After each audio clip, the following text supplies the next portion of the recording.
दोस्तों नमस्कार। Doctor Sudhanshu Indian People's Green Party से आप लोगों से रूबरू हो रहा हूँ। बहुत से मित्रों की रिक्वेस्ट थी कि मुझे बार बार यूट्यूब के ऊपर लाइव आना चाहिए और उन मसलों पर जो कि हम सब लोगों के लिए बहुत ज़रूरी हैं उन मसलों पर बातचीत करनी चाहिए। राजनीति के मसलों के ऊपर पीपल्स ग्रीन पार्टी क्या कर रही है, राजस्थान में आगे क्या करना है, देश के क्या हालचाल हैं, इन सभी मुद्दों पर हम बातचीत करें। इन्हीं सारी रिक्वेस्ट के ऊपर, सारे दोस्तों के आदेश के ऊपर मैंने निर्णय लिया कि कोशिश करूंगा हर सप्ताह कम से कम 2 दफ़ा यूट्यूब के ऊपर लाइव आऊँगा और आप लोगों से रूबरू होऊंगा, अपनी बातचीत आपको शेयर करूंगा, बताऊंगा और आपके सवालों को भी सुनना चाहूँगा, आपके प्रश्नों को जानना चाहूँगा। अगले वीडियो में आपके सवालों का आंसर देने की कोशिश करूँगा। दोस्तों अभी बात चल रही थी देश के मसले की, राजस्थान के मसले की, तो मुझे लग रहा है कि सबसे पहले हम बातचीत शुरू करें महात्मा गांधी का नाम लेते हुए। महात्मा गांधी ने किताब लिखी हिंद स्वराज। ये करीब 1920 के आसपास की किताब है। देश में आज़ादी की लड़ाई उस समय पे परवान पर चढ़ रही थी और हर कोने से आज़ादी की आवाज़, आज़ादी की मांग उठ रही थी अंग्रेजों से। उसी समय पे उन्होंने लिखा कि अगर आज़ादी की बात चलती है तो इसको समझ लेना होगा कि आज़ादी के मायने सिर्फ इतने से नहीं है कि अंग्रेज राजा चला जाए और उसकी जगह पर भारत के लोग उन जगहों पर आकर के काबिज हो जाएं। आज़ादी का मायना है जबकि गांव के अंदर बैठा हुआ एक आदमी, ढाणी के अंदर बैठा हुआ एक आदमी, शहर के छोटे से मकान में बैठा हुआ आदमी सामाजिक तौर पर, आर्थिक तौर पर, राजनीतिक तौर पर स्वयं को आज़ाद महसूस कर सके। उसकी आर्थिक स्थिति ऐसी हो कि वो किसी और पर निर्भर ना रहे। जब भारत गुलाम था तो भारत की पूरे राष्ट्र की आर्थिक स्थितियां उस समय पर अंग्रेजों के ऊपर निर्भर थी, इसलिए हम गुलाम थे।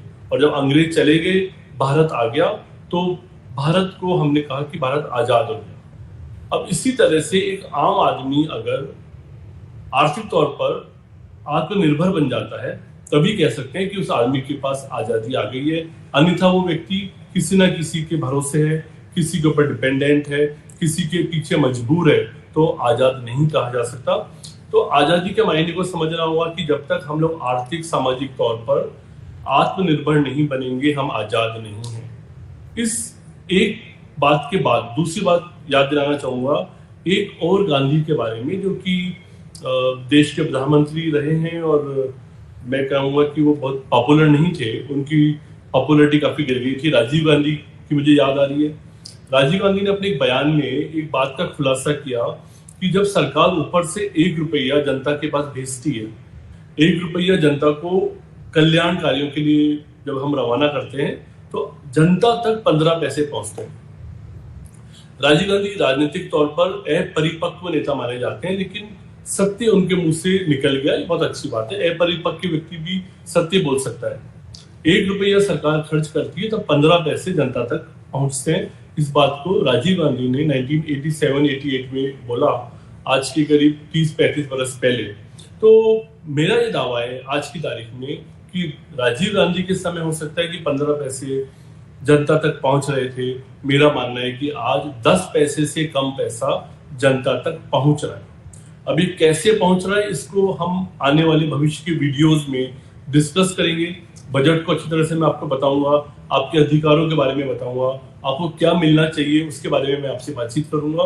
लेकिन आज इतना बताना चाहता हूं कि थोड़े दिन पहले राजस्थान में एक बजट आया और बजट के अंदर एक डिक्लेरेशन इन्होंने की है और बजट का जो शक्ल निकल करके आई है, बजट की जो आम जो परिभाषा मैं दे सकता हूँ राजस्थान के बजट की, तो आप देखिएगा कि बजट का जो टोटल रेवेन्यू है, कुल जो टैक्स बजट के पास आ रहा है, कुल जो उनकी इनकम आ रही है, उस इनकम में से 56% पैसा रेवेन्यू का सरकार के कर्मचारी, आईएएस ऑफिसर्स, एमएलएज, एमपीज, इनकी तनख्वाह के अंदर जा रहा है। तो बजट का अगर 1 रुपया उनके पास में आता है, हम सब की जो गाड़ी कमाई की जो मेहनत है, मेहनत की गाड़ी कमाई, उस मेहनत से जो ये पैसा बनता है 1 रुपया सरकार के पास पहुंचता है जन कल्याण के लिए, राष्ट्र निर्माण के लिए, हमारी रक्षा के लिए, हमारी सारे मसलों को देखने के लिए, उस 1 रुपये में से 56 पैसा तो तनख्वाह के ऊपर खर्च करने का इन्होंने प्रावधान किया है।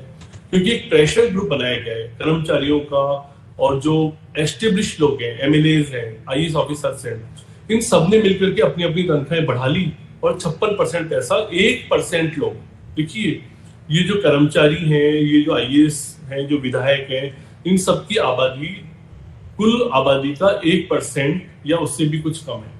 तो 1% लोगों ने 56% पैसे के ऊपर कब्जा जमा लिया।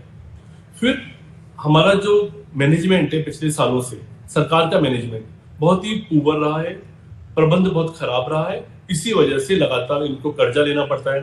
कर्जा चुकाने के लिए करीब 15 पैसे 1 रुपया के अंदर इनको हर बार जमा कराने पड़ते हैं जिन लोगों से इन्होंने कर्जा लिया है, और 8 पैसा इंटरेस्ट के तौर पर चुकाते हैं, यानी 22-23 पैसा इनका खर्च होता है कर्जा चुकाने पर या ब्याज चुकाने पर। तो इस तरह से 56 पैसा तनख्वाह में लूट लिया, 22 पैसा इन लोगों ने कर्जा चुकाने में ले लिया, 78 पैसा तो 1% लोगों के अंदर या तो खर्च हुआ या कर्जा चुकाया, बचा 22 पैसा।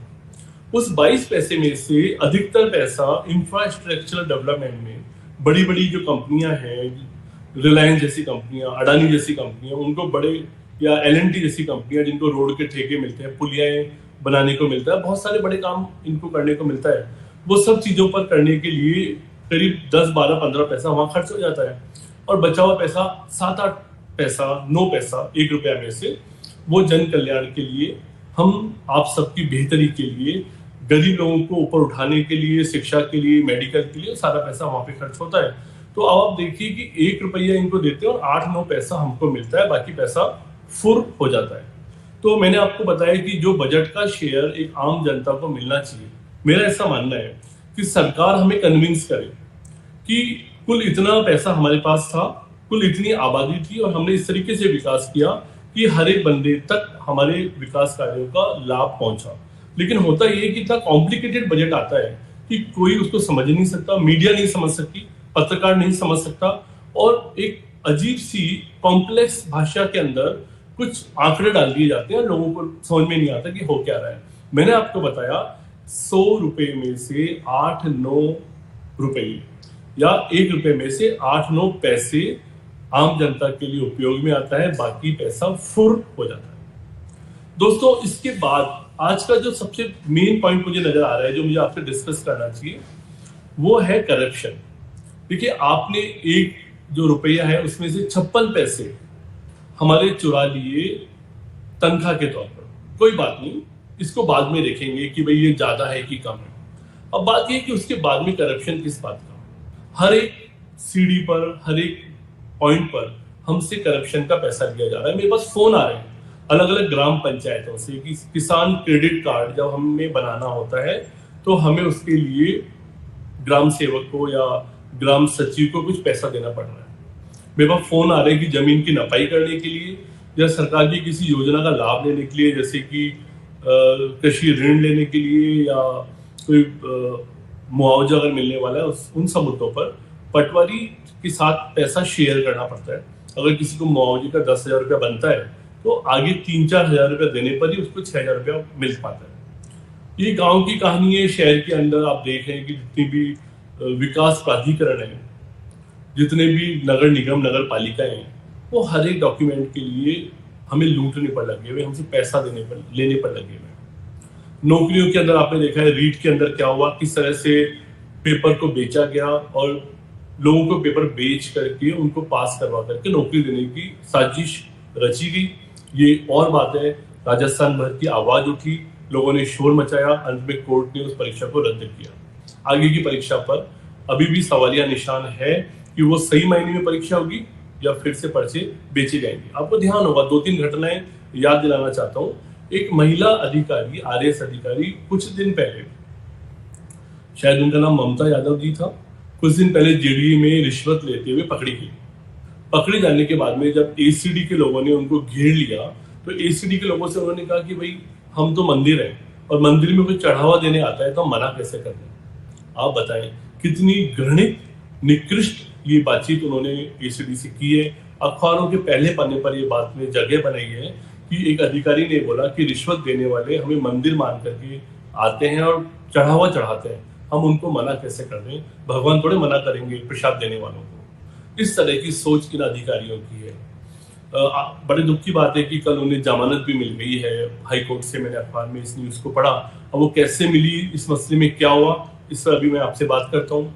एक और खबर पड़ी थी थोड़े दिन पहले, आरएएस की परीक्षा के अंदर एक मसले में किसी आरपीएससी मेंबर के पीए ने किसी कैंडिडेट से 25 लाख रुपए लिए और 25 लाख रुपए लेने के साथ ही एसीडी ने छापा मार दिया, रंगे हाथों पकड़े गए और अंत में बात आई आरपीएससी मेंबर के ऊपर।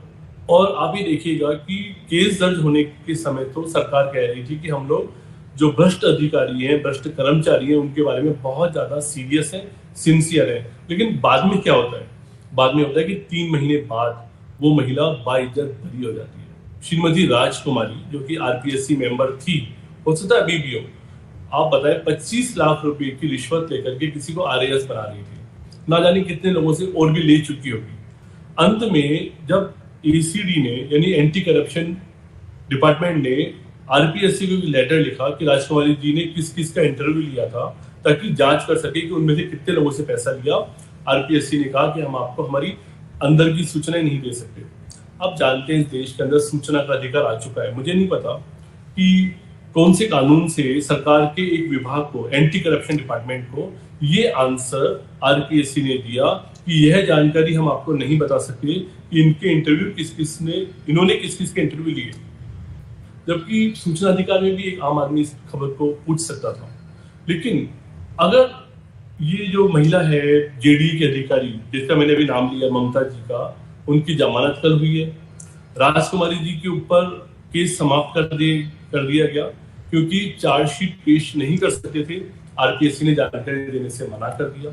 मेरे पास ऐसी फेहरिस्त है, ऐसी लिस्ट है लोगों की जो कि लोग बता रहे हैं, लोग कह रहे हैं इस बात को कि करप्ट आदमी को किसी दिन शिकायत करने पर एसीडी ने छापा मार के पकड़ा, लेकिन किसी के ऊपर भी कभी कार्रवाई नहीं करी। सभी लोग सबूतों के अभाव में, साक्ष्य नहीं मिलने की वजह से या सरकार के द्वारा अनुमति नहीं मिलने की वजह से फिर से अपने अपने पदों पर लौट करके आ गए।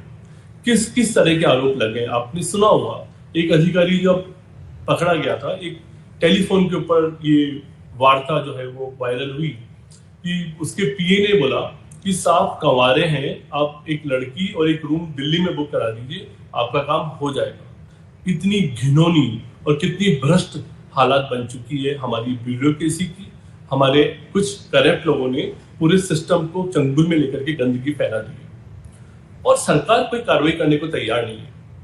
मैं याद करना चाहूंगा बाबा साहब भीमराव अंबेडकर जी को। बाबा साहब ने हम लोगों को निर्देश दिया, हम लोगों को आदेश दिया, हमें सलाह दी कि देखिए भारत आजाद हो गया। तो जिस तरह की लड़ाई भारत के लोग अंग्रेजों के सामने कर रहे थे, हमें लड़ाई के पैटर्न को बदलना पड़ेगा। क्योंकि उस समय पे जो हम लड़ाई कर रहे थे वो लड़ाई उस समय थी जबकि विदेशी लोगों का शासन था। अब देश में देश का शासन है, हम अपनी बात को उठाएं, हम उस तरह के आंदोलन ना करें जैसा अंग्रेजों के खिलाफ कर रहे थे। लेकिन क्योंकि बाबा साहब ने कहा कि इस तरह की कोई भी एक्टिविटी करना असंवैधानिक हो सकती है, लेकिन मैं बड़े दुख के साथ इस बात को कहना चाह रहा हूं कि जब आप रिलीफ नहीं दे रहे, कॉन्स्टिट्यूशनल तरीके से लोगों को रिलीफ नहीं मिल रहा, अपराधी को जमानत मिल रही है, अपराधी जो है वो बरी हो रहा है, अपराधी सरकार जो है उसको अनुमति नहीं दे रही उसके खिलाफ केस करने के लिए, और ये जो रिश्वत का सिलसिला है थमने का नाम नहीं ले रहा। आज के इस वीडियो के मार्फत से मैं ये तो आरोप लगा ही रहा हूं सरकार पर कि सरकार की भ्रष्ट लोगों के साथ खुल करके मिली भगत है, तभी दिखाने के लिए कार्रवाई होती है, पकड़े जाते हैं, न्यूज छपती है और उसके पश्चात या तो वो कर्मचारी एसीडी के साथ में लेन देन करके बच जाते हैं, या सरकार का इशारा है कि सिर्फ दिखाने के लिए पकड़ो जिससे जनता के अंदर उबाल ना आए और जनता बहकी रहे। ऐसे भी जनता में उबाल को निकालने के लिए रोज ये हिंदू मुस्लिम दंगा कराते हैं, जातियों का दंगा कराते हैं और बहुत सारे तामझाम उन्होंने फैला रखे हैं जिससे जनता मूल मुद्दों से दूर चली जाए। लेकिन मैं आप लोगों को बता देना चाहता हूं कि पीपल्स ग्रीन पार्टी, इसके कार्यकर्ता, इसके साथी अब जनता को इन बातों के बुलावे से बाहर निकालेंगे, याद दिलाएंगे कि दंगे को भूल जाओ, कास्टिज्म को भूल जाओ, ये जो करप्शन का जो कीड़ा है, इसको मारने की कोशिश करते हैं। हम मिलकर के इसका अंतिम समापन करते हैं, करप्शन को मिटाने की पूरी कोशिश करते हैं और हम कर सकते हैं। तो सबसे पहले मेरा सवाल ये है, इस वीडियो के माध्यम से आप मुझे बताएं, आप इस बात को समझ चुके हैं कि करप्शन के अंदर सरकार इन्वॉल्व है, सरकार झूठे मुकदमे दर्ज करती है, बाद में चालान करने की अनुमति नहीं देती है, साक्ष्य प्रोवाइड कराने से मना कर देती है, बाद में कह देती है कि हमारे पास सबूत देने का राइट नहीं है, कह देती है हम आपको ये जानकारी नहीं देंगे, और भ्रष्टाचार निरोधक विभाग उन मामलों का पटाक्षेप कर देता है। वो लोग फिर से अपने पुराने पदों पर आ जाते हैं और पुराने पदों पर आकर के फिर से उसी तरह से मलाई चोरी करने का धंधा शुरू कर देते हैं। तो दोस्तों, हमें निर्णय लेना है कि हम इन लोगों से कैसे निपटें, करप्शन को कैसे मिटाएं, और हमारी आने वाली लड़ाई, लोगों ने कहा पीपल्स ग्रीन पार्टी आगे क्या करने वाली है। मैं आवाज उठाना चाहता हूं आप सब लोगों के साथ कि करप्ट जो एम्प्लॉइज हैं, करप्ट जो सिस्टम के अंदर बैठे हुए लोग हैं, उनसे मुकाबला करने का कोई रास्ता हम लोग ढूंढें। आप सब लोगों से गुजारिश कर रहा हूं जो इस वीडियो को सुन रहे हैं, कमेंट बॉक्स में जाकर के आप ये बताएं कि भ्रष्ट लोगों के साथ किस तरह से डील करें, भ्रष्ट लोगों को कैसे बताएं कि भ्रष्टाचार करने की सीमा समाप्त हो गई है और अब जनता जाग गई है, हम आपको करप्शन नहीं करने देंगे। और देखिए, इसके लिए कोई बिल या कोई इस तरीके की योजना लेकर आने से कुछ भी नहीं होने वाला है। अगर हम ये सोचेंगे, आपने देखा है 8-10 साल पहले कुछ लोगों ने जन लोकपाल बिल नाम से बिल बताया कि ऐसा बिल लाएंगे कि करप्शन मिट जाएगा। आप जानते हैं बिलों से ये नहीं होता। ये असल में हमें सड़क पर आना होगा, हमें खुलकर आना होगा, हमें इन्हें बताना होगा कि हम बर्दाश्त नहीं करेंगे। ऐसा कोई भी मुकदमा अगर आता है, ऐसा कोई भी मसला सामने आता है, सुनवाई होती है कि जहां करप्शन हो रहा है लेकिन उस पर कार्रवाई नहीं हो रही है, जनता सीधी कार्रवाई कर सकती है। खैर, मैं किसी भी तरह की हिंसक या गलत तरीके की गतिविधि के फेवर में कभी भी नहीं हूं। मैंने पहले भी बताया, गांधी और अंबेडकर को मानने वाला इंसान हूं। मैंने आपको दोनों की बातें बोली है कि अंबेडकर ने कहा कि अगर हम बड़ा आंदोलन करते हैं, सरकार को उखाड़ फेंकने की बात करते हैं, रोड पर आते हैं, एक तरह की असंवैधानिक गतिविधि है। हम सीमा में रह के काम करना चाहते हैं, लेकिन बाबा साहब, अगर बात सर से ऊपर गुजर जाए तो क्या करें? हम बाबा साहब से रिक्वेस्ट करेंगे, हम उनकी स्टेच्यू पे जाके उनकी प्रार्थना करेंगे, उनसे आग्रह करेंगे हमें अनुमति दें कि ये जो करप्ट लोग हैं, अगर ये सीधे रास्ते से सही नहीं हो रहे हैं, जो कि नहीं हो रहे हैं, आप देखिए करप्शन दिन पर दिन बढ़ता चला जा रहा है, तो हमने निर्णय लिया जनता से बातचीत करें। जनता जिस तरह से करप्शन को मिटाने के लिए लड़ाई की बात करेगी, हम उसी तरह से करप्शन को मिटाने का रास्ता बनाने की कोशिश करेंगे, उस रास्ते पर चलने की कोशिश करेंगे, और हमारा ध्येय होगा करप्शन का समूल नाश। तो दोस्तों, शुरू में भी मैंने बोला कि गांधी ने कहा कि जब तक आर्थिक तौर पर हम इंडिपेंडेंट नहीं होंगे, सामाजिक तौर पर इंडिपेंडेंट नहीं होंगे, आजादी बेईमानी है। मैंने आपको बाबा साहब की बात भी बताई कि भाइयों, पहले हम सीधे कोई गैर कानूनी काम नहीं करना चाहते, असंवैधानिक काम नहीं करना चाहते, करप्शन को मिटाना चाहते हैं, और बहुत गुजारिश है सरकार से कि वो करप्शन को खत्म कर दे। लेकिन अगर करप्शन को सरकार नहीं खत्म करेगी, जैसा कि नहीं कर रही है, मजबूर होकर हमें आगे आना होगा, लोगों से बात करनी होगी, और लोग मिलकर के तय करेंगे इसको कैसे मिटाएं, और हम इसको मिटा करके दम लेंगे। फिर हमें किसी भी तरह की लड़ाई लड़नी पड़े, आप भरोसा रखें, इस राज्य से करप्शन को मिटाएंगे। एक राज्य से मिटाएंगे, उसका संदेश पूरे देश में जाएगा कि करप्शन को जनता ने खुद ने कुचल दिया, और देश भर से करप्शन मिटेगा। भारत के अंदर गरीबी, भारत के अंदर जो आर्थिक विभाजन है, भारत के अंदर जो सामाजिक विभाजन है, वैमनस्यता है, ये सब चीजें गरीबी की वजह से, आर्थिक मजबूरियों की वजह से है। मुझे लगता है अगर हम करप्शन को मिटाएंगे, निश्चित तौर पर काफी समस्याओं से निजात पा सकेंगे। जिस गरीब इंसान का, जिस मध्यम वर्गीय इंसान का, जिस भी इंसान का जिस पैसे पे हक है, वो पैसा उसको मिले, और जो बिना हक वाले लोग पैसा छीनना चाहते हैं, लूटना चाहते हैं, और हमारे हक को ले जाना चाहते हैं, उनको उनका इस तरह का गलत काम नहीं करने देंगे, अपराध से रोक देंगे। साथियों, आप लोगों से आह्वान कर रहा हूं, आप लोगों से रिक्वेस्ट कर रहा हूं, मेरे कमेंट बॉक्स में जाकर के आप इस बारे में बताएं कि करप्शन से कैसे लड़ें। मैं आप लोगों से गुजारिश कर रहा हूं कि फेसबुक पे आप मुझे बताएं, मैसेंजर पे आप मुझे बताएं, जैसे बता सकते हैं आप सूचनाएं मुझ तक दें। हमें अभियान चला रहे हैं, करप्शन से कैसे लड़ेंगे, सब लोगों से राय लेना चाहते हैं और फिर हम इस लड़ाई को शुरू करेंगे आप सबके साथ और पूरा भरोसा है इस लड़ाई को जीतेंगे। Thank you, thanks a lot.